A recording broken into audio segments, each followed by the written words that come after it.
UP के मुख्यमंत्री योगी आदित्यनाथ ने एक सप्ताह पहले विधानसभा में अंग्रेजी और उर्दू जैसी भाषाओं का जिक्र किया तो ओवैसी तिलमिला गए और कहा कि यूपी के सीएम को तो उर्दू नहीं आती, लेकिन वो वैज्ञानिक क्यों नहीं है। उत्तर प्रदेश के चीफ मिनिस्टर ने उत्तर प्रदेश की असेंबली में ये कहा कि उर्दू पढ़ना कटमुल्लाओं की तरह मौलाना बनाना की बात है, साइंटिस्ट नहीं बनते। अब जाहिर है उत्तर प्रदेश के मुख्यमंत्री को तो उर्दू नहीं आती, मगर वो साइंटिस्ट क्यों नहीं बने उसका जवाब वही दे सकते हैं। उत्तर प्रदेश के मुख्यमंत्री ने कहा कि उर्दू पढ़ने से कटमुल्ले बनते हैं। अब उत्तर प्रदेश के मुख्यमंत्री के जो बुजुर्ग थे या जिस आइडियोलॉजी से वो आती हैं, उनके किसी भी शख्स ने इस मुल्क की आजादी में हिस्सा नहीं लिया। ओवैसी के इस बयान के बाद बीजेपी ने जमकर पलटवार किया और कहा कि ओवैसी सिर्फ एक भाषा की वकालत कर रहे हैं। असदुद्दीन ओवैसी चाहते हैं कि कुछ लोग कूपमंडूक बने रहे, वो विकास न कर सके, आधुनिकता की दौड़ में शामिल न हो सके, सबके साथ प्रतिस्पर्धा न कर सके, वो केवल जिहाद की भाषा को ही समझते रहे। इसीलिए जानबूझ करके वो केवल एक भाषा की वकालत कर रहे। किसी भाषा को लेकर के ना कोई विरोध था ना कोई विरोध होगा। दरअसल सीएम योगी ने समाजवादी पार्टी पर हमला बोला था, लेकिन ये मिर्ची हैदराबाद में बैठे असदुद्दीन ओवैसी को लगी, जिसके बाद भाईजान भड़क गए और शेरो शायरी के जरिए बीजेपी पर हमला बोला। इसके जहन और दिल पर गहन लग चुका है तो दुनिया की कोई रोशनी उसके सर पे नहीं पहुंच सकती। फराह गोरखपुरी का शेर क्या है सुनिए, ये बीजेपी आरएसएस वालों को बता रहा हूं, जो उर्दू बोलने वालों को कटमुल्ला कहते हैं। फराह गोरखपुरी ने कहा था, सरजमीन हिंद पर अक़वाम आलम के फराख, सरजमीन हिंद पर अक़वाम आलम के फराख, काफिले बसते गए हिंदुस्तान बनता गया। किसके दिल और जहन में ग्रहण लगा ये भाईजान भली भांति जानते हैं, लेकिन ये लड़ाई वोट बैंक की है या फिर उर्दू और मौलवी के लिए, जिस पर ओवैसी बौखला गए। योगी ने तो सपा को सुनाई, फिर भाईजान को मिर्ची क्यों लगी? सर पे नहीं पहुंच सकती। तो सवाल यह है कि ये लड़ाई किस लिए है? वोट बैंक की लड़ाई है या फिर एक धर्म और दूसरे धर्म को लेकर जो विचारधारा है उसकी लड़ाई है? आज बात करेंगे। साथ ही साथ आपको यह भी बता दूं कि क्योंकि ओवैसी ने कहा है कि जिस विचारधारा से योगी आदित्यनाथ आते हैं उस विचारधारा की आजादी के आंदोलन में कोई योगदान नहीं रहा, इस पर भी आज बात करने वाले हैं। हमारे साथ अजय आलोक है, प्रवक्ता बीजेपी के, बहुत बहुत स्वागत है। अवधेश कुमार वरिष्ठ पत्रकार हमारे साथ हैं। जगदीश शर्मा जी हैं कांग्रेस से हमारे साथ। तारिक खान है, प्रवक्ता समाजवादी पार्टी के। राजीव रियाज प्रतापगढ़ी हैं, प्रवक्ता एमआईएम से। राजीव जी, कट मुल्लापंथी या कट्टरवादिता या ऐसी विचारधारा जो सिर्फ आपको ऐसे रास्ते पर ले जाती है जहां से कुछ हासिल नहीं होता। अगर योगी आदित्यनाथ कह रहे हैं कि आप हिंदी पढ़िए, इंग्लिश पढ़िए, आप दूसरी भाषा का ज्ञान लीजिए, आप वैज्ञानिक बनिए, तो क्या गलत है? वो तो मुसलमानों की हित की बात कर रहे हैं। विद्याराज झा जी, बहुत शुक्रिया आपका, लेकिन अभी हासिल लफ्ज इस्तेमाल किया। मैं ये दावा करता हूं कि हम जितने पैनलिस्ट यहां बैठे हुए, इंक्लूडिंग आपको भी, 2 मिनट बगैर उर्दू के बोल नहीं सकते हैं। उर्दू कटमुल्ला नहीं बनाती है, उर्दू मोहब्बतों की जबान है जो लोगों के दिलों में मोहब्बत भरती है। उर्दू, फारसी, हिंदी, उर्दू ऐसे 18 भाषाओं से मिलकर बनी है। जाहिर सी बात है। हिंदी, संस्कृत, अंग्रेजी, तुर्की, तमाम जबानों की भाषाएं, फारसी उसमें शामिल हैं। और उर्दू मोहब्बत की जबान है। उर्दू के बगैर हिंदुस्तान का गुजारा नहीं है। ओवैसी साहब को क्यों बुरा लगा, वही तो मैं जानना चाहता हूं। अगर योगी आदित्यनाथ कह रहे हैं कि उर्दू से ही भला नहीं होने वाला है, उर्दू पढ़कर आप वैज्ञानिक नहीं बन सकते हैं, उर्दू पढ़कर आप तरक्की नहीं कर सकते, उर्दू एक भाषा है जो कम्युनिकेशन के लिए इस्तेमाल होने वाली भाषा है, एक दूसरे से बातचीत के लिए इस्तेमाल होने वाली भाषा है। अरे भाई, मुसलमान इस देश की मुख्य धारा में है। तमाम जो है मैदानों में उसका अपना एक अहम मकाम है। ऐसा नहीं है कि वो सिर्फ उर्दू एक मुसलमान का नाम बता दीजिए ना, एक मुसलमान का नाम बता दीजिए जो उर्दू पढ़कर वैज्ञानिक बन गया हो, IITN बन गया हो। एक मुसलमान का नाम बता दीजिए जो उर्दू पढ़कर वैज्ञानिक बन गया हो। अब्दुल कलाम आजाद ने इंग्लिश भी पढ़ी है, हिंदी भी पढ़ी, संस्कृत भी पढ़ी। उर्दू एक तहजीब है मेरे अजीज, उर्दू एक तहजीब है, सिर्फ जबान नहीं है। अगर आप ऊंची आवाज में बोल रहे हैं तब आप उर्दू तहजीब में शामिल नहीं है। अगर आपके लिबास जो है ऐसे हैं, टी शर्ट पहन रखी है और आप गालियां बक रहे हैं तो आप उर्दू तहजीब से वाकिफ नहीं है। आप उर्दू तहजीब से आपका तो आप कह रहे हैं कि असदुद्दीन ओवैसी और उनके भाई साहब जब बोलते हैं जी, तो आप ये कह रहे हैं कि जब असदुद्दीन ओवैसी और उनके भाई साहब बोलते हैं तो वो तहजीब में नहीं बोलते हैं? नहीं, एकदम तहजीब है उनका। तो क्योंकि उर्दू तो तहजीब की जुबान है। ये उर्दू मोहब्बत की जबान है, तहजीब की जबान है, ठीक है। ये अंधेरा जब जहनों में होता है ना तो कोई रोशनी उसी जुबान से जब आप लोग नफरत की बात करते हैं, उसी जुबान से नफरत की बात करते हैं आप लोग ना, तो ये दिक्कत हो जाती है। अजय आलोक, सवाल ये है कि क्या योगी आदित्यनाथ मुसलमानों से नफरत करते हैं, उर्दू से नफरत करते हैं, या फिर उनके कहने का मतलब ये था कि कट्टरता नहीं चलेगी, कट्टरता उनकी सरकार में नहीं चलने वाली है और जिन लोगों को आगे बढ़ना है उनको उर्दू से आगे निकलकर बाकी भाषाओं को सीखना और पढ़ना पड़ेगा? उर्दू तो आपके हमारी नसों में शामिल है, आप उर्दू के बगैर बोल नहीं सकते। विजयनाथ जी, मैंने तो सुना था कि लोग लंदन जाते हैं, बैरिस्ट्री पढ़ते हैं, लंदन से पढ़ाई लिखाई करके आते हैं तो उनके सोचने और समझने का तरीका थोड़ा उन्माद होता है, अच्छा होता है। ये जबरदस्ती योगी ओवैसी साहब उड़ता तीर अपने पे कहां ले लिया इन्होंने? यहाँ मुसलमानों की सबसे बड़ी पैरोकार पार्टी समाजवादी पार्टी बैठी हुई थी सदन में, उनको ऑब्जेक्शन हुआ नहीं, हैदराबाद से उड़ता हुआ तीर इन्होंने अपने ऊपर ले लिया। गजब। अरे भाई, इसको कहते हैं तुष्टीकरण का नंगा नाच। जानते हैं दिक्कत क्या होती है? उर्दू सेकंड ऑफिशियल लैंग्वेज है उत्तर प्रदेश में, सेकंड ऑफिशियल लैंग्वेज है। दिक्कत क्या होता है कि जब धार्मिक भाषा पढ़ते पढ़ते, अरे एक मिनट यार, आपके बीच में नहीं बोल रहा हूं, क्यों बीच में बोल रहे हैं? उड़ता तीर लेने की आदत है क्या आपको भी? ओवैसी जी की तरफ उड़ता तीर मत लीजिए अपने में, दर्द होगा फालतू में, बिना मतलब में। सुन, प्लीज बोलिए। उर्दू ऑफिशियली उत्तर प्रदेश की सेकंड ऑफिशियल लैंग्वेज है, यह भी नहीं पता है ओवैसी साहब को? उसका मुख्यमंत्री कैसे विरोध कर सकता है? लॉयर है ना, लॉ की बुद्धि कहां घास खाने गई है? सुना नहीं उर्दू, सुना नहीं, मुसलमान चालू हो गए, उड़ता तीर ले लिया आपने ऊपर।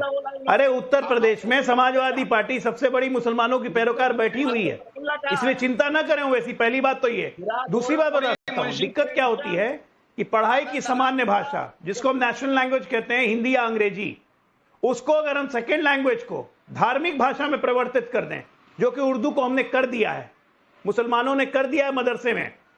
मदरसा क्या था? मदरसा है सिर्फ धार्मिक और इस्लाम की पढ़ाई के लिए हिंदुस्तान में। मदरसा सऊदी अरब में क्या है? सब तरह की पढ़ाइयों के लिए मदरसा है। प्राइमरी ऑफिशियल लैंग्वेज अंग्रेजी है, दूसरी फारसी और उर्दू है। यहां तो नहीं है। यहां मदरसे में सिर्फ जाते हैं उर्दू पढ़ने के लिए, इस्लाम के बारे में जानने के लिए, मुल्ला और कठमुल्ला बनने के लिए। कोई गलत नहीं कहा योगी जी ने। यहां पे उनको बिल्कुल धार्मिक रूप से उन्मादी बनाने के लिए मदरसा भेजा जाता है। यही ये लोग चाहते हैं, इसलिए तुरंत ले लिया उड़ता तीर अपने पर। उर्दू की अवहेलना कौन कर सकता है? उर्दू तो हिंदुस्तान के रग रग में बसी हुई है। उर्दू तो हम भी बोलते हैं, आप भी बोलते हैं। योगी जी ने उर्दू में शायरी सुनाई उसी दिन, ये यूनिवर्सिटी को नहीं सुना, बस ताक से ले लिया उड़ता तीर अपने ऊपर। ये मुसलमान विरोधी है। समझिए जरा, मानसिकता समझिए, मानसिकता। ये सब भाईजान के वोट की लड़ाई है। ठीक है कि देखो सपा ने नहीं बोला, मैंने बोल दिया, अब देखिएगा सपा आप बोलेगी। ठीक है, ठीक है, मैं लौट कर आऊंगा। राजीव जी एक मिनट रुक जाइए, आप बोलिएगा, मैं आपके पास फिर से लौट कर आऊंगा। अवधेश जी हमारे साथ हैं। अवधेश जी, क्या ओवैसी को लगा कि समाजवादी पार्टी मुसलमानों के वोट बैंक पर जो पिछले कुछ दिनों में बयानबाजी हुई, उससे ओवैसी को लगा कि मैं तो रह गया पीछे, समाजवादी पार्टी आगे ना निकल जाए, इसलिए ओवैसी ने सोचा कि न सिर्फ उर्दू को लेकर, मुसलमानों को लेकर, बल्कि जिस विचारधारा से योगी आदित्यनाथ आते हैं उस विचारधारा पर भी उन्होंने अटैक किया? नहीं, देखिए, आप जो कह रहे हैं वो बिल्कुल सही है, लेकिन ओवैसी इस समय भारत में लंबे समय से अपनी एक छवि बना रहे हैं और भारत के बाहर भी, कि भारतीय मुसलमानों के लिए इस समय सबसे जो दुनिया की कट्टर आवाज है, जो जिहादी आवाज है, वो मैं ही यहाँ हूँ और मैं ही इस मजहब और जिहाद की बात करने वाला हूँ और मेरे साथ इस देश के मुसलमान खड़े हों। एक उनकी ये छवि, और साथ ही साथ कोई दूसरा इस एजेंडे को न हर पे ये भी है। तीसरी स्थिति यह है कि एक आक्रामकता से जो वक्फ की जमीनों पर उनके परिवार के लोगों की भयानक कब्जा है, हैदराबाद से लेकर चारों ओर, जिसकी पूरी लिस्ट आ चुकी है। और उनके लोगों ने अरबों खरबों की संपत्ति, यहां तक कि कब्रिस्तान से लेके बाकी चीजों पर उनका एक कब्जा भी है। तो एक एग्रेसिव पोस्चर बना के रखते हुए और उनकी कोशिश रहती है कि इसकी फाइट में हमारी ताकत बनी रहे। लेकिन अभी जो उन्होंने विषय उठाया है कई मायने में खतरनाक है। एक जुबान के रूप में उर्दू पढ़ना, उर्दू जानने, उसमें किसी को कोई समस्या न हो सकती है। हालांकि उर्दू की उत्पत्ति हमारे देश में इसलिए हुई कि जब बाहर से हमारे देश में मुगलों का, पारसियों का, पठानों का अटैक हुआ आए, तो यहाँ की भाषा वो जानते नहीं थे। तो थोड़ा अरबी का, थोड़ा फारसी का, थोड़ा सिंधी का, पंजाबी का, हिंदी का अलग अलग मिला के एक जुबान बनी, धीरे-धीरे डेवलप कर गई।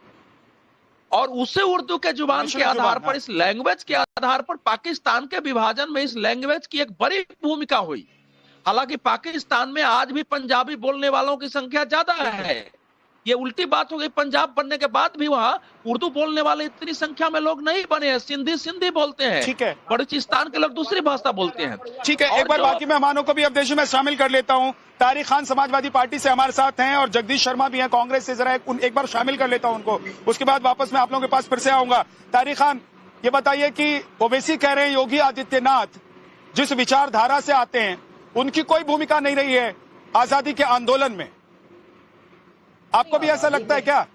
आजादी के आंदोलन में भूमिका हो तो बताए ना क्या भूमिका है। ये तो इनको क्लियर करना है क्या भूमिका है। वैसे मैं ये कह रहा हूं कि अब ये जबान को बांटने लगे। आपको पता है कि नहीं पता है? आप भी तो इतिहास पढ़े होंगे। अरे भाई, अब ये जबान को आपने भी तो इतिहास पढ़ा होगा, आप भी तो जानते होंगे आजादी के बारे में, आजादी के नायकों के बारे में, और कौन कौन लड़ा आजादी के लिए हिंदुस्तान। आजादी के लिए ये कितना लड़े ये तो इतिहास चिल्ला चिल्ला के बताता है। चिट्ठियां लिख लिख के माफी कौन मांग रहा था ये भी इतिहास बताता है। इनका मकसद ये अभी रह गया है। अभी कहा गया, मोदी साहब ने 2014 और 18 में, मैं पूछ रहा हूं कि क्या सन्यासी, साधु, संत नहीं लड़े आजादी के लिए? और जिस विचारधारा से योगी आदित्यनाथ आते हैं, क्या सिर्फ योगी को टारगेट करने के लिए, चाहे आप हो या ओवैसी हो, सिर्फ योगी आदित्यनाथ को टारगेट करने के लिए आप साधु, संत, हिंदुओं को टारगेट कर देते हैं? ऐसा है भैया, आप पूरा बोल लीजिए तब मैं बोलूँ। मैं चुप जाता हूँ, आप पूरा बोल लीजिए। बोलिए, आप बोलिए। मैंने मेरा सवाल कंप्लीट हुआ। सरकार आपने 5 सेकंड नहीं बोलने दिया मुझे। अब मेरा समय देंगे मुझे बोलने के लिए? अब मैं कह रहा हूं कि योगी साहब, योगी है साथ में मुख्यमंत्री भी है कि खाली योगी? या तो खाली योगी बन जाए या मुख्यमंत्री बन जाए। डबल रोल में क्यों रहते हैं भाई? जब विपक्ष के नेता आपको पक्षधार हैं, आप सरकार चला रहे हैं, आपसे कोई सवाल पूछो तो आप कहते हैं योगी है, पूछ नहीं सकते, तो मुख्यमंत्री पद छोड़ दे। फिर वो तो राजनीतिक पद है, सवाल भी पूछा जाएगा, आप पे टिप्पणी भी होगी, कटाक्ष भी होगा, सब कुछ होगा। आप खुद करते हैं, कुत्ता बिल्ली करते हैं विधानसभा में खड़े होकर लोगों को, कुत्ता बिल्ली सुअर सब बनाते हैं। तो हम भी आपसे सवाल पूछेंगे। मोदी ने 2014 और 18 में कहा कि मुसलमानों के एक हाथ में कुरान और एक हाथ में कंप्यूटर हम देंगे, कहा। उसके बाद आपसे सवाल पूछा, अब फिर मैं आपको रोकूंगा तो आप कहेंगे कि बीच में रोक रहे हैं। मैंने आपसे सवाल पूछा कि ओवैसी ने कहा कि जिस विचारधारा से योगी आदित्यनाथ आते हैं उनकी आजादी में कोई भूमिका नहीं रही। क्या आप भी मानते हैं कि उनकी कोई भूमिका नहीं रही? साधु संतों, सन्यासियों की कोई भूमिका नहीं रही आजादी में? साधु संतों की बात कहां से हो रही है? यहाँ तो आरएसएस की बात हो रही है। साधु संत की बात कहां से आप ले आए? हम बात तो आरएसएस की करेंगे। साधु संत, योगी सन्यासी है कि आरएसएस है? अरे भाई, योगी आरएसएस, योगी आरएसएस है, सन्यासी है? ठीक है, तो योगी के किसी पूर्वज का नाम बताइए ना जिन्होंने तो उनकी विचारधारा कहां से आई? अरे ये तो आरएसएस की विचारधारा है। योगी खुद कहेंगे कि हमारी विचारधारा 100 साल पहले बीजेपी थी। क्या 100 साल पहले बीजेपी भी नहीं थी, जनसंघ भी नहीं थी, कोई नहीं था। अगर कोई था तो आरएसएस थी, कोई था तो आरएसएस थी, कोई भी नहीं था। या हिंदू। अजय आलोक जवाब दीजिए जल्दी से, उसके बाद जगदीश शर्मा। अजय आलोक देखिए, अल्प ज्ञान होना बड़ा खतरनाक होता है। योगी कभी आरएसएस की शाखा में नहीं गए, योगी कभी आरएसएस की विचारधारा में नहीं रहे। योगी सनातन विचारधारा को प्रतीक हैं इस देश में, सनातन को आगे ले जाने वाले ध्वजवाहक हैं इस देश में, जिससे आप लोग को नफरत है। क्योंकि सनातन का नाम सुनते ही आपको कोरोना याद आ जाता है, इसे नष्ट करने की बात करने लगते हैं, सब कुछ बात करने लगते हैं। उर्दू, मुझे बस बताएं समाजवादी पार्टी, उर्दू भाषा का अपमान कहां से हुआ? जानबूझ के आपने ये अपमान वाला शब्द क्यों लाए योगी? अगर आप ओवैसी को एंडोर्स करते हैं, हाँ या ना? क्या ओवैसी सही बोल रहे हैं? समाजवादी पार्टी बोले हाँ या ना? पहले बात तो ये, क्या उर्दू का अपमान किया योगी जी ने? कैसे कर सकते हैं? मुख्यमंत्री हैं, सेकंड ऑफिशियल लैंग्वेज है उत्तर प्रदेश की उर्दू। रग रग में बसा हुआ उर्दू, कहां से अपमान कर देंगे? क्या आप ओवैसी की बात से इत्तेफाक रखते हैं? बस हाँ या ना में जवाब दीजिए। आप जवाब लीजिए। और एक बार फिर बता दूं, के वर्ड योगी कोट सनातन अनकोट के पढ़ना। ध्वजवाहक हैं। हाँ, लिख दीजिए। सुनिए, अगर सनातन के ध्वजवाहक हैं तो आरएसएस के विरोधी भी नहीं। या तो आप कह दीजिए कि योगी आरएसएस के विरोधी हैं। जो मैंने कहा वो भी बात सही है। आरएसएस के विरोधी हैं? अरे आप कह दीजिए, आप कह रहे हैं सनातन के ध्वज धारक हैं। सनातन के ध्वज भारत में मतलब तो ये हुआ कहां से हो गया भाई? अगर आप मैं भी कह रहा हूं, इसका मतलब ये हुआ कि अगर आप समाजवादी के समर्थक हैं और विद्यानाथ झा के विरोधी नहीं हैं, तो आपकी विचारधारा विद्यानाथ झा वाली हुई कि समाजवादी पार्टी वाली हुई? अब जवाब ले लीजिए। मैंने भी वही बात कही तो कह रहे हैं कि वो आरएसएस के समर्थक, आरएसएस की शाखा में जो नहीं गया उसकी भी विचारधारा आरएसएस की हो सकती है। क्यों नहीं हो सकती है? ऐसे योगी की भी है। शाखा में जाना जरूरी है। हो सकता है अजय आलोक भी ना गए हो शाखा में, हमें क्या पता? हमें क्या पता? ये तो आप जाने, आप शाखा में जाते हैं या तो नहीं फिर आरएसएस ऐसे तो आपकी विचारधारा भी हो सकती है। समाजवादी पार्टी आरएसएस की विचारधारा को फॉलो कर सकते हैं। के बीच में क्यों आया? की कोई रसीद होती है? आपके पास रसीद है आरएसएस की मेंबर की? आरएसएस अपने मेंबर को कोई रसीद नहीं देती है, कोई रिटर्न डॉक्यूमेंट नहीं देती। रसीद नहीं चाहिए होता आरएसएस की मेंबरशिप के लिए। कह रहे हैं अजय झंडे के नीचे जाके ऐसे खड़े हो जाइए। अरे शाखा तक में नहीं योगी आदित्यनाथ कि कौन मेंबर है कौन नहीं है सुनिए। आरएसएस में, कौन मेंबर है कौन नहीं है इसका अरे लिखित एक बात डॉक्यूमेंट इनको नहीं बता होता दीजिए है विद्यानाथ RSS में। जी, विद्यानाथ जी इनको बता दीजिए। डिरेल मत कीजिए, क्या दाढ़ी भाई डिरेल मत कीजिए। खड़े हो जाए। अब सुनिए, अब डिरेल मत कीजिए। अजय लोग आप जवाब दीजिए, उसके बाद में जगदीश शर्मा के पास जाऊंगा। उर्दू का विरोध किया। मैं एज इट इज कोट कर रहा हूं योगी आदित्यनाथ को। उन्होंने कहा कि ये मौलवी बनाएंगे, उर्दू पढ़ाएंगे, इनको उर्दू पढ़ाएंगे। एक सेकंड और कुछ अब बोल लेने दीजिए। ये भाईजानों की आपस में लड़ाई है। ये समाजवादी पार्टी, ओवैसी और कांग्रेस की आपस में भाईजानों की लड़ाई है कि भाईजान मेरे साथ या तेरे साथ, और उर्दू को बना दिया बलि का बकरा। उड़ता हुआ तीर पकड़ के ले आए। कोई उर्दू का अपमान नहीं हुआ है। पहली बात तो मतलब ये है, आपको मुसलमानों का उर्दू वोट हमारे नहीं देश चाहिए। की संस्कृति में बसी हुई है, कोई बात नहीं है। आप पिछले 100 वर्षों से आप खुल के कह रहे हो आपको मुसलमानों का वोट नहीं चाहिए। जो लोग उर्दू पढ़ते हैं उनका वोट नहीं चाहिए आपको। आप नहीं मांगते उनका वोट, आप नहीं मांगते मुसलमानों का वोट। अरे हिंदू मुसलमान खेल आप लोग रहे हो। मुसलमान आपको सनातनियों सन्यासियों और हिंदुओं का वोट नहीं चाहिए क्या? मुसलमान नहीं खेल रहे। आपको सनातनी सन्यासी और हिंदुओं का वोट नहीं चाहिए क्या? एंकर महोदय मुझे आप कह रहे हैं कि किसी सन्यासी का कोई योगदान नहीं रहा। ओवैसी कह रहे हैं किसी सनातनी सन्यासी का कोई योगदान नहीं रहा। आप कह रहे हैं योगी आदित्यनाथ आरएसएस की विचारधारा से आते हैं। तो मेरा सवाल ये है, एक सेकंड, जगदीश शर्मा हाथ उठा रहे हैं, उंगली उठा रहे हैं। जगदीश जी बोलना चाहते हैं, कुछ बोल लीजिए जगदीश जी, उसके बाद मेरा अगला सवाल अब मैं लेकर आऊंगा। जगदीश जी। देखिए विद्यानाथ झा जी, सबसे पहले तो पैनल में बैठे सभी दोस्तों और भाइयों को, चैनल देखने वालों को शाम की राम राम। और दूसरा जो मुद्दा चल रहा है कि हिंदू, अभी तक तो हमने सुना था कि हिंदू मुसलमान में झगड़े हैं, भाषाओं में झगड़े हो गए। चलो ये तो उनका धर्म है, तो करेंगे जिस तरह की राजनीति कर रही है भारतीय जनता पार्टी। सामान्य तो विद्यानाथ झा जी, देश की हालत बहुत ज्यादा खराब है। सारे शेयर बाजार में हाहाकार मचा हुआ, गिर रहे हैं, रुपया गिर रहा है, उस पर कोई चर्चा नहीं है। सरकार को अपने कामों से हटके हिंदू मुसलमान से बाहर नहीं आ पा रही है। और जगदीश भाई, आप तो ऐसी बात कर रहे हैं जैसे आपका 3 में है ना 13 में है।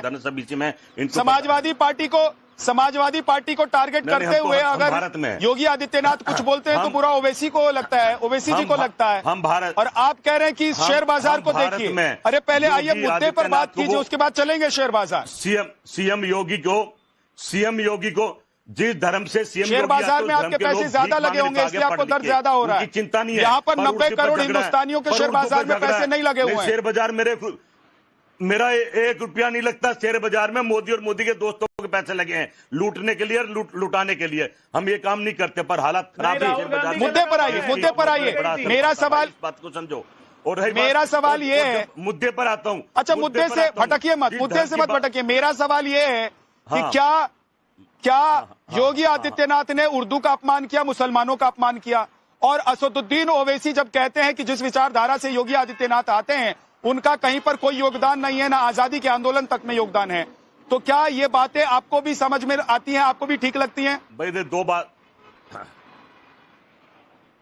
देखिए, अगर साधु संत के रूप में योगी हैं तो योगदान है। अगर वो आरएसएस के, भाजपा की बात हो तो कहीं दूर दूर तक योगदान नहीं है। ये बात क्लियर है, बता दिए। इतिहास बताता, हमें इतिहास को खत्म नहीं करना चाहिए। बार बार सावरकर की बात होती है, सावरकर के पूर्वज इनके सावरकर थे, क्या योगदान था? एक आदमी बता दीजिए जिसने देश के लिए आजाद कराने में शहादत दी, बीजेपी का या आरएसएस का? आपको ढूंढा भी नहीं मिलेगा। और हमारी बात करो तो लैंड लग योगी पता कितने लोगों ने दे दी और अभी कितने देने वाले हैं, ये भी मैं बता दूं। अभी शहादत फिर देनी अरे पड़ी। आपके देश यहाँ तो सब गुलामी की जेल तरफ जा चल जाके दिया, अंग्रेजों क्योंकि के लोगों के हाथ में आ गया। पिट्ठू, अंग्रेजों के कहना दलाल मैं बन के समझता हूं। जेल में बैठ के सारी सुविधा लेते थे। अरे भाई जेल भूल गए कि इतिहास के पन्ने निकालते हैं। जेल में जो गए थे नेहरू माफी जी को मांगे जेल तो में आपके कितनी थे, सुविधा मिलती हम थी, रहे बिना जेलों अंग्रेजों के दलाली में, हम किए हुए जेलों में क्या? माफी नहीं मांगी। लॉर्ड माउंटबेटन से लेके उनकी पत्नी से लेके अच्छे अच्छे मधुर मधुर संबंध थे, पर माफी नहीं मांगी। वाइन के ग्लास टकरा देते, चीयर्स करते थे, हमने अपने ऐसे ही लोग क्या? अंग्रेजों में भर्ती हाँ, नहीं करा दिए, ये आजादी हमने स्वतंत्रता अपने सेनानी बन के नहीं मरवाए, हमने मुखबरी हाँ, नहीं करी। अंग्रेजों के नाम हम की देश पहली आजादी शपथ के ली लिए उन्होंने जेल गए, प्रधानमंत्री के नाम और आज पर। भी ऐसे जा ही रहे क्या? हैं। हम जेल जाते रहे, हमारा इतिहास है। क्वीन हमने देश को एलिजाबेथ के बनाया नाम की है। शपथ ली आप थी लोगों ने नेहरू ने, लूटा, भूल गए पूरे क्या? देश को बताते, इतिहास बताता है। आजादी की आपके लड़ाई, मेरे कहने से अंग्रेजों कुछ नहीं के होगा। सबसे बड़े दलाल आपके थे आप। मेरे कहने से कुछ आजादी नहीं के होगा। बाद भी देश 50 का साल इतिहास तक। बताता सावरकर कौन था और माफी अंग्रेजों कौन के मांगते 50 थे, साल बाद और भी हमारे जवानों को आजादी के एक सेकंड, अवधेश जी उंगली उठा रहे हैं। अवधेश जी कुछ ऐड करना चाहते हैं? अवधेश जी जल्दी से 30 सेकंड में, उसके बाद नहीं, उसके बाद मैं राजीव जी के पास जाऊंगा। नहीं सुनिए, ऐसा है विद्यानाथ जी, ये 30 सेकंड का विषय नहीं है। आजादी के आंदोलन पर चर्चा चल रही, तो 3 बात इसमें स्पष्ट करना जरूरी है। पहला कि ओवैसी की आज की जो पार्टी है, हाँ। वो हैदराबाद को भारत से मुक्त करके इस्लामी राज्य बनाने के लिए वो पार्टी बनी थी, इत्तेहाद मुसलमीन।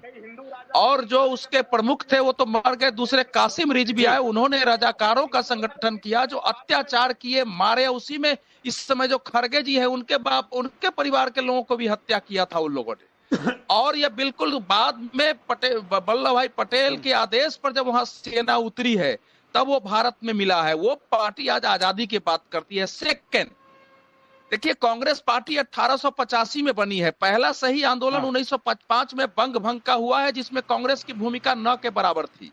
वो तो फिर बाल गंगाधर तिलक जी ने उस कांग्रेस को थोड़ा सा कायाकल्प किया है, और आंदोलन 1757 से चला है। सुनिए, तीसरी बात अब आती है। पूरी बात सुनो ना भाई, आपको तो अपने शेयर के पैसे की फिक्र है। सेकेंड बात है, ध्यान रखिए। एक सेकंड जगदीश भाई, रुक जाइए, थोड़ा सा कंप्लीट करने दीजिए, अवधेश जी को कंप्लीट करने दीजिए, फिर आप बोलिएगा। एक के ऊपर एक बोलेंगे, समझ में कुछ नहीं आएगा। एक एक करके मैं बहस के लिए मैं फैक्चुअल पोजीशन बता रहा हूँ। देखिए, ऐसा है कि डॉक्टर हेडगेवार जो जगदीश भाई ऐसे मत झगड़ा कीजिए, किसी चौक चौराहे पर नहीं बैठे हुए हैं आप, कांग्रेस ने आप नेशनल टेलीविजन पर बैठे हुए हैं। ऐसे झगड़ा मत कीजिए, एक एक करके बोलिए। अवधेश जी कंप्लीट कीजिए। जगदीश, देखिए, डॉक्टर हेडगेवार जब कोलकाता में तो एक क्रांतिकारी थे। अनुशीलन समिति उस समय सभी क्रांतिकारी संगठनों की मॉनिटर ऑर्गेनाइजेशन थी, उससे जुड़े हुए थे।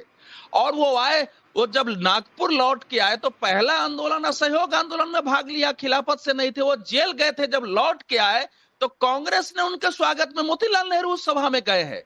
जब उन्होंने संघ की स्थापना की है, उसके बाद जब 1929 में पूर्ण स्वराज की घोषणा हुई है, तो सारे स्वयंसेवकों को आदेश दिया गया उसमें भाग लेने के लिए, तिरंगा झंडा फहराए गए। 1930 में डॉक्टर हेडगेवार ने स्वयं त्याग पत्र देकर सरसंघचालक से, तो कि तय था कि संघ डायरेक्ट किसी आंदोलन में भाग नहीं लगा, स्वयंसेवक लेंगे, नहीं तो संघ आंदोलन करने लगा तो जो लंबा लक्ष्य है भारत का वो फेल कर जाएगा। तो स्वयं गए हैं, जंगल सत्याग्रह में भाग लिया है, जेल गए हैं, नमक सत्याग्रह में भाग लिया है, जेल गए हैं। एक सेकंड, मैं लौट कर आऊंगा। अब राजीव रियाज जी, सर ठीक है, मैं लौट कर आता हूँ। राजीव रियाज, मेरा आपसे एक सवाल है। असदुद्दीन ओवैसी कहते हैं जिस विचारधारा से योगी आदित्यनाथ आते हैं, यानी कि सन्यासी संत जिस विचारधारा से वो आते हैं, उनकी आजादी में कोई भूमिका नहीं रही है। मैं आपसे पूछना चाहता हूं कि क्या आप सिर्फ उर्दू ही पढ़ते हैं या बंकिम चंद्र चटर्जी को भी पढ़ा हुआ है आपने? नहीं भैया, ये अर्ज कर रहा हूँ, इनका योगदान जो है जो मुस्लिम राज बनाने के लिए हैदराबाद में संघर्ष करती बंकिम थी, चंद्र चटर्जी को पढ़ा हुआ है आपने? अत्याचार करती थी, वंदे मातरम जानते आजादी के हैं? आंदोलन की बात कर रही है। और हम मेरे लोग सवाल का बात जवाब कर रहे दीजिए हैं। पहले। मुसलमान, इनके पास क्या केंद्रीय एक सेकंड रुक जाइए, एक सेकंड अवधेश जी प्लीज। मैं राजीव भाई से एक बात पूछना चाहता हूं। राजीव भाई मुझे क्लियर करिए, सिर्फ उर्दू पढ़कर आज बैठे हैं डिबेट करने के लिए, या फिर आपने बंकिम चंद्र को भी पढ़ा हुआ है? मैं ये अर्ज कर रहा हूँ, सारी जबानें, सारी जो बंकिम चंद्र को नहीं पढ़ा हुआ है ना आपने? सबको पढ़ना पड़ेगा। बंकिम चंद्र को आपने पढ़ा हुआ है कि नहीं पढ़ा हुआ है, बताइए मुझे। बंकिम चंद्र को पढ़ा हुआ है कि नहीं पढ़ा हुआ है? जाति तौर वंदे मातरम जानते हैं कि नहीं जानते हैं? वंदे मातरम जानते हैं कि नहीं जानते हैं? क्लियर हो जाएगा। अभी दूध का दूध और पानी का पानी कर दूंगा, दूध का दूध और पानी का पानी कर दूंगा। मुझे बताइए कि सिर्फ उर्दू पढ़कर बैठे हैं या हिंदी भी पढ़ते हैं, बंगाली भी पढ़ते हैं, इंग्लिश भी पढ़ते हैं, फारसी भी पढ़ते हैं, फ्रेंच भी पढ़ते हैं? क्या पढ़कर बैठे हैं बताइए। जी बंगाली बिल्कुल नहीं आती है। नहीं नहीं, तो मैं पूछ रहा हूं ना आपसे, बंगाली छोड़िए, बंकिम चंद्र चटर्जी को किसी भाषा में पढ़ा है आपने? इंग्लिश में पढ़ा होगा, इंग्लिश में पढ़े होंगे। अरे वंदे मातरम जानते हैं कि नहीं जानते, मुझे ये बताइए। जी जानता हूँ, जानता हूँ। ठीक है, तो बताइए वंदे मातरम कहाँ से आया, ये बताइए। वंदे मातरम कहाँ से, बंकिम चंद्र चटर्जी ने कहाँ से लिखा है वंदे मातरम? ये शब्द कहाँ से निकला है, मुझे बताइए। अभी दूध का दूध और पानी का पानी कर दूंगा कि सन्यासियों का क्या योगदान रहा और जिन्ना जिनके हीरो हैं उनका क्या योगदान रहा। जिन्ना बिल्कुल हमारे हीरो राजीव नहीं भाई, है। जिन्ना ने इस देश को बांटा है, उसमें हम मुसलमानों का सबसे बड़ा नुकसान किया है। मुसलमानों को सबसे आप उसी पार्टी से है ना, देशी ने बताया। या अपने इतिहास को भी नहीं जानते हैं? अरे अपने इतिहास को तो जानते होंगे ना, या फिर सिर्फ मदरसा में पढ़कर आप लोग विद्वान कहलाना चाहते हैं? नहीं, मैं वही तो अर्ज कर रहा हूँ। मुसलमान जिन्ना मुसलमानों, भारतीय मुसलमानों के नेता नहीं है। उन्होंने मुसलमानों को जितना नुकसान किया है उसकी ऐसा मैं पूछ रहा हूं कि आप अपनी पार्टी का इतिहास जानते हैं कि नहीं जानते हैं? हम सब जानते हैं। राजीव भाई, मैं पूछ रहा हूं, आप अपनी पार्टी का इतिहास जानते हैं कि नहीं जानते हैं? आपकी पार्टी को बैन कर दिया गया था, AIMIM, क्यों आपकी पार्टी का नाम पड़ा? क्या मैं बताऊं या आप बताएंगे? आप उसी पार्टी से आते हैं। आप शिवसेना से पूछिए, उसका नाम शिवसेना क्यों है? अकाली दल क्यों है इस देश में पार्टियों के नाम? मैं आपसे पूछूंगा, आप मेरे सामने बैठे हुए हैं, आप उस पार्टी के नेता हैं। अरे अपना इतिहास तो कम से कम पढ़िए। तो संतों पर अगर ओवैसी कुछ बोलते हैं, उससे पहले कम से कम ओवैसी को ये तो देखना चाहिए कि संतों का योगदान क्या है। संतों का योगदान क्या है, मैं थोड़ा सा बता देता हूं आपको। अगर आपने आनंद मठ पढ़ा होता ना, और ओवैसी जी ने आनंद मठ पढ़ा होता, तो आज वो ये बयान नहीं देते। अगर 30 से लेकर 37 साल तक, और पहली बार, सबसे पहले जब बंगाल और बिहार में अंग्रेजों का कब्जा हुआ, जब अंग्रेज आए, उन्होंने शासन करना शुरू किया, तो सबसे पहले साधु संत सन्यासियों ने ही विद्रोह किया था और उन्होंने ही हथियार उठाए थे। और एक लंबा पीरियड था, ये 3 दशक से ज्यादा का विद्रोह था। और ऐसे साधु संत और सन्यासी और उनकी विचारधारा पर आप सवाल उठाते हैं। सड़क के किनारे मौलानाओं की लाशें ठगी हुई थी। 5000 मौलाना को टांगा गया था आजादी की लड़ाई में। उनको क्यों भूल रहे हैं आप इंडिया गेट चले जाइए। कौन मना कर रहा है उसको? कौन मना कर रहा है? अरे क्या कौन? अजय आलोक ने बोला, अजय आलोक ने बोला कि किसी मुसलमान का योगदान नहीं है। क्या अजय आलोक कह रहे हैं किसी मुसलमान का योगदान नहीं है? क्या योगी आदित्यनाथ ने कहा? मैं पूछ रहा हूं, बताइए। गुमराह मत कीजिए देश को, जनता को गुमराह मत कीजिए। योगी आदित्यनाथ जी पहले भगवा चोला इसलिए उतारे कि क्योंकि राजनीति और उनके परिवार का और उनके खानदान का कोई योगदान नहीं है। आध्यात्म के क्षेत्र में लोगों ये तब भी देशद्रोही थे, आज भी। बताइए, अजय आलोक कुछ बोलना चाहते हैं, बताइए। असदुद्दीन ओवैसी के खानदान का, परिवार का या MIM का क्या योगदान है देश की आजादी में? जरा बताइए अजय आलोक। देश को आजाद कराने में कोई योगदान नहीं है। मैं कह रहा हूं कि आजादी की लड़ाई में AIMIM का या असदुद्दीन ओवैसी का या उनके परिवार का कोई योगदान नहीं था। ये तब भी देशद्रोही थे और आज भी देशद्रोह वाला काम करते हैं। भाषा के नाम पे लड़ाने का काम और भाईजानों को अपनी तरफ खींचने का काम। जवाब दीजिए। काम नहीं है तुष्टिकरण का। राजीव रियाज, उड़ता हुआ तीर अपने में ले लिया, मजे ले उसी में। कोई मुसलमान नहीं है, ओवैसी साहब हैं। इनका नाम देखिए, ये कौन से जिहाद की तैयारी है? राजीव रियाज प्रतापगढ़ी, ये कौन से जिहाद की तैयारी है? दिमागों में, जहनों में जहर भरा। राजीव रियाज प्रतापगढ़ी, आप नहीं कौन से जिहाद की तैयारी है? ये धर्म के आगे सोच ही नहीं सकते हैं वो। आप ना, ये कौन से जिहाद की तैयारी है? राजीव रियाज प्रतापगढ़ी, इराक, गोरखपुरी, आनंद नारायण मुल्ला का वंशज हूं मैं। बताइए ना, किसने आपको दिमाग दिया ये नाम लगाने का? मैं बता रहा हूं, ये नाम लगाने का किसने दिमाग दिया? चकबस, उस खानदान से अजय भाई, अजय भाई, इसने दिया ये उनका प्रेम थोड़ा सा, मुझे लगता है कि राजीव भाई का प्रेम सनातन में भी थोड़ा सा होगा। सनातनियों से वो प्रेम करते होंगे, इसलिए उन्होंने अपने नाम में राजीव लगा लिया होगा। इसलिए उन्होंने अपने नाम में राजीव लगा लिया होगा। जगदीश शर्मा, आप कुछ कहना चाह रहे थे? बीच में बोलिए। ये जिहाद की तैयारी होती है, कोई सनातन का प्रेम नहीं है, बता दूं। ये फिर से जिहाद की तैयारी होती है। कहना चाह रहा हूं कि भारतीय जनता पार्टी संघ और RSS का देश को आजाद कराने में कोई योगदान नहीं था। ये क्लियर है, बस एक भी इनका साथ ओ भाई, पोप की पार्टी आराम से, आपसे ज्ञान तो नहीं लेना है। अरे यहाँ सवाल हो रहा है कि सवाल पूछा जा रहा है कि भाई साहब ये बताइए कि असदुद्दीन की पार्टी का क्या योगदान रहा, असदुद्दीन ओवैसी का क्या योगदान रहा, उनके पुरखों का क्या योगदान रहा। वाले हैं और तुम देश बेचने वाले हो।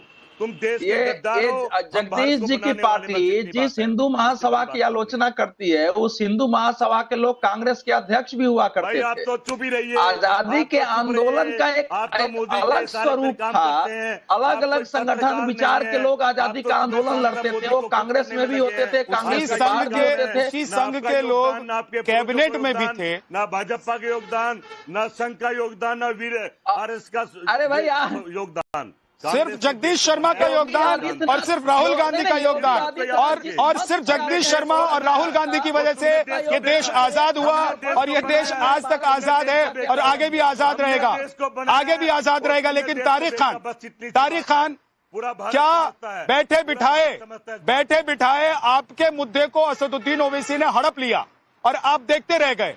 मुसलमानों को लेकर, मुस्लिम वोट बैंक को लेकर जो लगातार राजनीति आप करते रहते हैं, जिसकी वजह से आप सनातनियों और हिंदुओं के विरोध तक में चले जाते हैं, उस मुद्दे को हड़प लिया असदुद्दीन ओवैसी ने हैदराबाद में बैठकर, आप देखते रह गए।